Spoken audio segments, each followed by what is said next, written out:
Assalamualaikum warahmatullahi wabarakatuh. Selamat pagi semuanya. Sebelumnya saya menyampaikan terima kasih kepada dosen pengampu mata kuliah Pemikiran Pendidikan Islam Ustadz Rasmuin PDI yang telah mempersilahkan kami kelompok 2 untuk mempresentasikan tugas kami. Dan tak lupa saya ucapkan terima kasih kepada teman-teman semua yang telah melihat video presentasi ini dengan judul Pemikiran Pendidikan Islam Masa Abbasiyah hingga Turki Utsmani. Sebelumnya izinkan saya memperkenalkan anggota kelompok 2, yakni yang terdiri dari saya sendiri, Andika Nabila dengan nomor NIM 2101011110138 dan rekan saya Diah Ayu Puspitasari dengan nomor NIM 21010111003.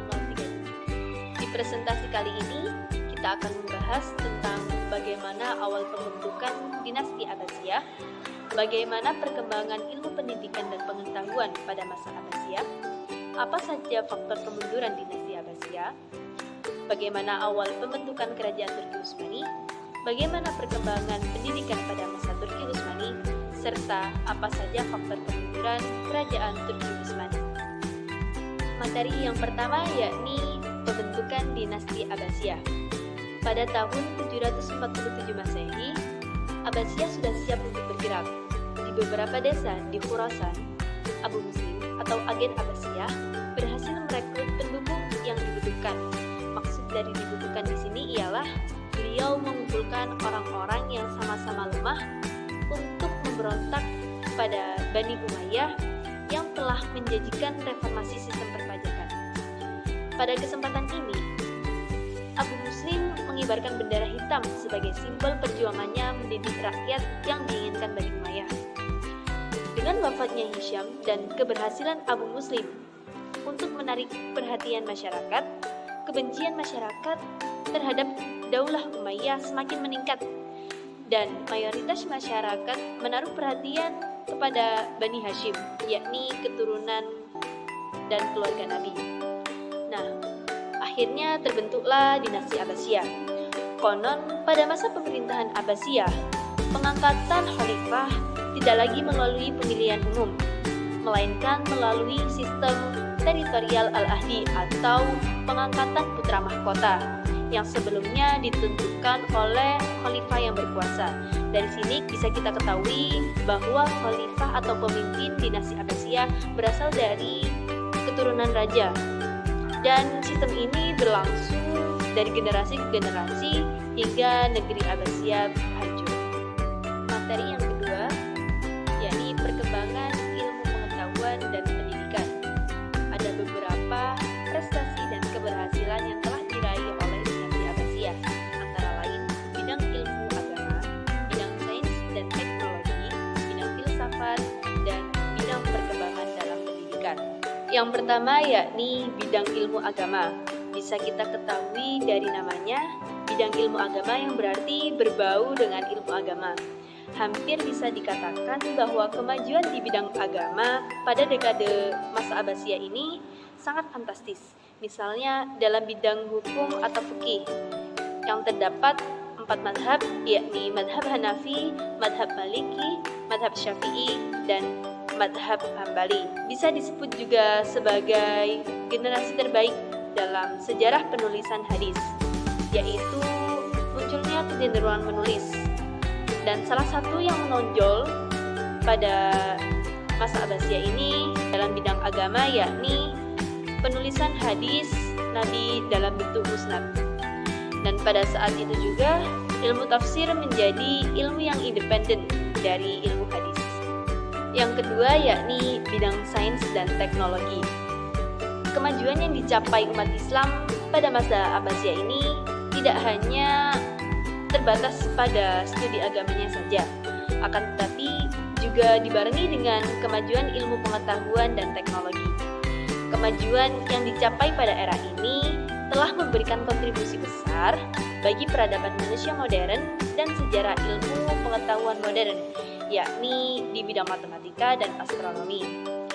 Masa keemasan dinasti Abbasiyah ditandai dengan penemuan-penemuan dan inovasi-inovasi penting yang memiliki makna besar bagi masyarakat. Salah satunya yakni perkembangan teknologi dalam pembuatan kertas. Yang ketiga yakni bidang filsafat. Studi filosofis yang memadai menyebabkan ilmuwan Islam populer seperti astronom yang menemukan astrolabe, yakni alat untuk mengukur ketinggian bintang yang dipelopori oleh Al-Khwarizmi. Yang keempat yakni bidang perkembangan dan pendidikan. Pada masa dinasti Abbasiyah, perkembangan ilmu, pengetahuan, dan teknologi mulai terfokus pada ma'had. Misal masjid, yakni tempat peribadatan atau kegiatan keagamaan yang lain. Rumah ulama, yakni tempat menuntut ilmu bagi yang ingin menuntut ilmu, akan tetapi dia bersifat informal. Ribat, yakni tempat aktivitas para sufi yang ingin menjauhkan diri dari kehidupan duniawi dan fokus pada ibadah murni.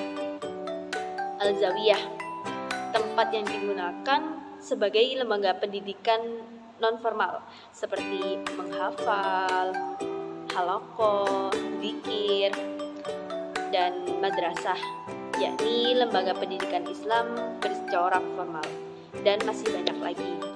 Materi yang ketiga yakni faktor-faktor runtuhnya dinasti Abbasiyah. Faktor ini terbagi menjadi dua, yakni faktor internal dan faktor eksternal. Untuk faktor internal, yakni yang pertama, perebutan kekuasaan di pusat pemerintahan. Ada dua niat di balik pemerintahan Bani Abbas, yakni untuk lebih memihak Persia daripada Badui. Kemudian orang Badui menganggap darah di tubuh mereka yakni darah suci atau istimewa, dan mereka membenci kelompok ajam di dunia Islam. Setelah Al-Mutawakkil atau seorang pemimpin tak berdaya naik ke kursi atau ke singgasana dan membumikan kekuatan pada pasukan Turki, mereka memutuskan untuk mencari tahu siapa yang diangkat menjadi khalifah. Posisi ini kemudian diambil oleh Banu Buai, yakni Persia, pada periode ketiga, dan kemudian pindah ke garis salju, yakni Turki, pada periode keempat. Yang kedua yakni hadirnya dinasti-dinasti kecil yang memerdekakan diri. Kerajaan Abbasiyah ini sangat luas, dari awal terbentuknya hingga jatuhnya. Akibatnya, daerah-daerah tertentu di perbatasan dipisahkan dari penguasa. Antara lain yakni dinasti Idrisiyah yang memiliki kemajuan dalam bidang pendidikan. Dinasti Aghlabiyah memiliki kemajuan melahirkan atau mencetak banyak tokoh intelektual yang bermadzhab Maliki. Dinasti Tuluniyah yakni memajukan ciri khas kebudayaan dengan membangun istana, gedung mewah, dan taman, dan dinasti-dinasti kecil yang lainnya, sehingga menyebabkan kondisi politik yang tidak stabil.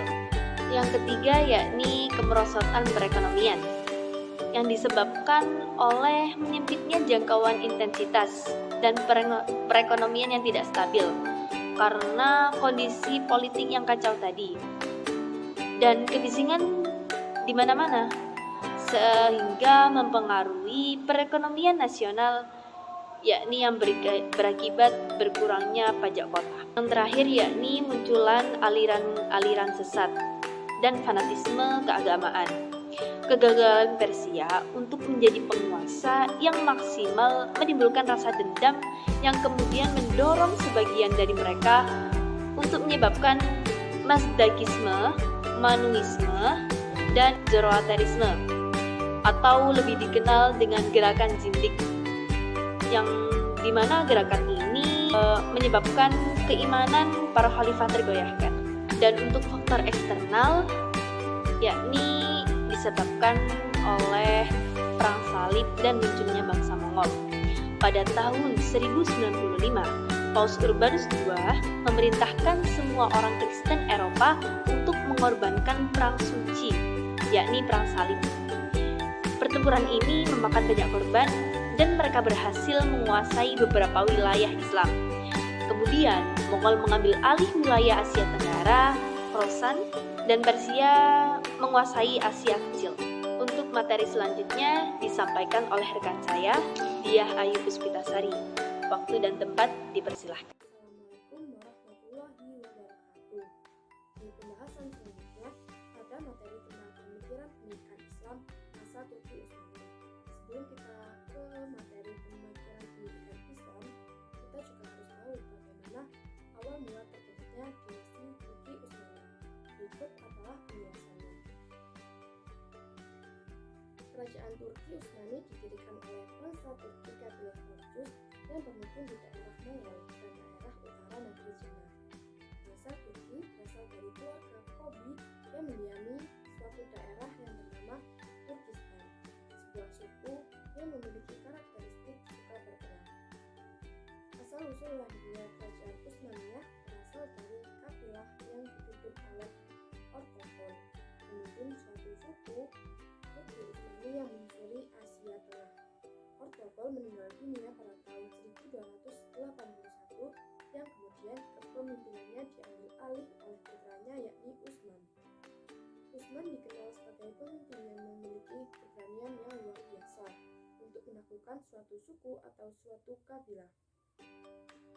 Pada tahun 699 Hijriah atau 1299 Masehi, dinasti Seljuki ditaklukkan oleh tentara Mongol. Dan pada tahun itu juga, Utsman segera memproklamasikan kemerdekaannya yang kemudian diberi nama dengan nama Sultanan Utsmani atau Kerajaan Utsmani.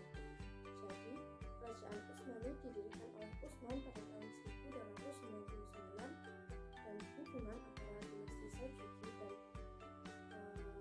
dinasti Turki Utsmani ini atau Kerajaan Turki Utsmani yakni adalah karena ayah Utsman yakni Ortokol pernah membantu dinasti Seljuki dalam suatu peperangan dan kemudian Ortokol diberikan hadiah berupa wilayah dan yang mana wilayahnya menjadi wilayahnya Utsman yang dikenal sebagai Kerajaan Turki Utsmani. Selanjutnya adalah materi tentang perkembangan pendidikan Islam masa Turki Utsmani. Dalam masa berdirinya Kerajaan Turki Utsmani, pendidikan Islam dibagi menjadi dua masa atau dua periode. Yang pertama adalah zaman pertengahan dan yang kedua adalah zaman modern. Dalam kedua zaman ini terdapat perbedaan yang sangat mencolok dan sangat menonjol. Dan yang akan kita bahas yang pertama adalah zaman pertengahan. Yang pertama yakni zaman pertengahan antara Utsman I hingga Muhammad II.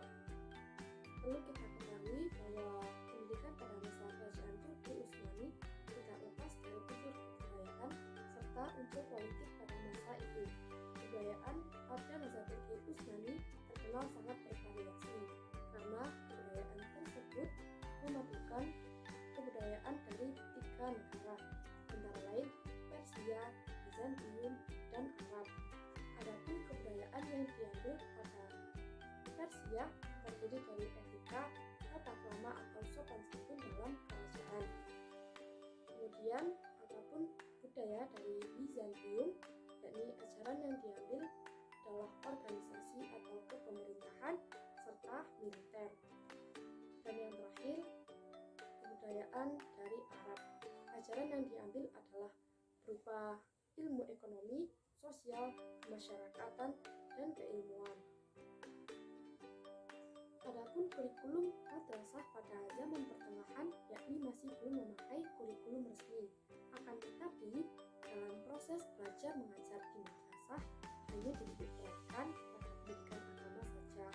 Kemudian, metode yang digunakan pada masa pertengahan ini yakni menghafal matan-matan seperti matan jumiyah, matan takrib, matan alfiyah, dan yang lainnya. Adapun kegiatan yang dilakukan antara lain ialah thariqah mulai digagas dan berkembang pesat. Kemudian, sufisme juga sangat digemari umat Islam. Hal ini dikarenakan pada masa itu ada faktor frustasi akibat munculnya tatanan intelektual serta serangan tentara Mongol. Kemudian, madrasah juga menjadi zawiyah untuk mengatakan riyadhah sebagai bentuk merintis jalan kembali kepada Tuhan. Sementara ilmu pengetahuan yang lainnya seperti fikih, tafsir, kalam, dan lain sebagainya masih dalam program yakni stagnasi atau masih belum ada tindak lanjut atau masih belum ada perkembangan yang terjadi pada ilmu tersebut. Perkembangan di bidang ilmu pengetahuan tidak selalu mengalami kemajuan dibandingkan dengan bidang militer. Itu terjadi karena latar belakang suku Kopi adalah suka berperang, jadi mereka tidak terlalu menginginkan bidang pendidikan dan lebih memfokuskan diri kepada bidang militer. Akibatnya, saat militer wilayah barat telah bangkit dengan senjata serta teknologi mereka yang lebih modern dan cukup canggih, hal itu menyebabkan kerajaan Utsmani tidak berdaya dalam menghadapi gempuran wilayah barat. Hal ini membuktikan bahwa apabila suatu negara tidak menghiraukan pendidikan atau meninggalkan pendidikan, maka akan semakin tertinggal pula dan akan ditinggalkan oleh kemajuan teknologi yang pesat. Yang kedua yakni zaman modern. Zaman modern terjadi pada masa periode Sultan Mahmud II hingga Sultan Abdul Majid. Sultan Mahmud II melakukan upaya pembaharuan dalam bidang pendidikan atau sebagai penggagas reformasi Utsmani, salah satunya di bidang pendidikan dengan mendirikan madrasah umum dan memperhatikan kurikulum dengan lebih baik. Beliau juga berhasil dalam merevolusi dan membuat gerakan reformasi yang sangat penting dalam bidang pemikiran. Perubahan paling mencolok yang terjadi dalam masa modern yakni Sultan Mahmud II merubah pola madrasah tradisional yang disesuaikan dengan zamannya. Pada tahun 1864, Turki Utsmani membentuk Komisi Sekolah Dasar Muslim, dan Sultan Mahmud selain mendirikan madrasah umum juga mendirikan madrasah Maktabul Ma'arif dan Maktabul Umumi Andaliyah. Kurikulum dan pelajaran tambahan mulai ditambahkan seperti pelajaran kaligrafi, kewarganegaraan, geografi, dan aritmatika. Kemudian ada pendidikan madrasah dan pendidikan tinggi terdiri dari sekolah umum dan sekolah sastra. Juga terdapat tambahan materi umum seperti bahasa Prancis, bahasa Arab, ilmu ukur, ilmu bumi, sejarah, ilmu politik, dan yang lainnya. Tujuan didirikannya sekolah umum adalah untuk mendidik para murid yang nantinya dipersiapkan untuk menjadi pegawai administrasi untuk keperluan kerajaan Turki Utsmani. Adapun tujuan didirikannya sekolah sastra yakni dipersiapkan untuk menjadi penerjemah-penerjemah yang diperlukan untuk pemerintahan. Sultan Mahmud II juga mendirikan sekolah militer, sekolah teknik, sekolah kedokteran, dan sekolah pembedahan. Sekolah kedokteran dan pembedahan digabungkan menjadi satu wadah menggunakan bahasa Prancis. Di sekolah juga disediakan buku-buku bacaan dan buku-buku filsafat lainnya. Di sana juga muncul berbagai ide modern sebagai counter opinion atas paham fatalistik yang telah lama menyelimuti masyarakat.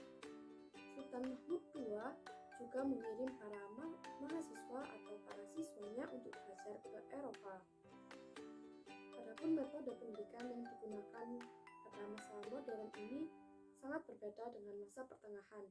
Di sini para mahasiswa atau para siswa diberikan kebebasan dalam berpikir dan berdiskusi, sehingga banyak siswa yang belajar ke Eropa dan menuntut ilmu, dan sekembalinya mereka dari sana, mereka membawa perubahan dan ide-ide baru. Sultan Mahmud II juga berperan dalam merevolusi dan membuat gerakan reformasi yang penting dalam bidang pemikiran.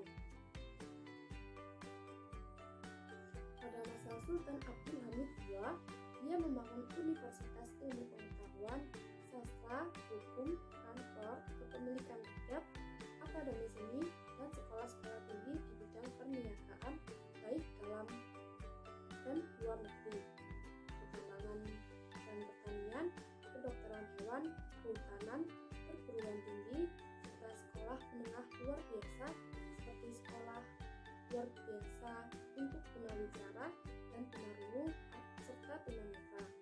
Dalam zaman modern, pendidikan sudah digagas atau dikembangkan lebih baik daripada zaman pertengahan.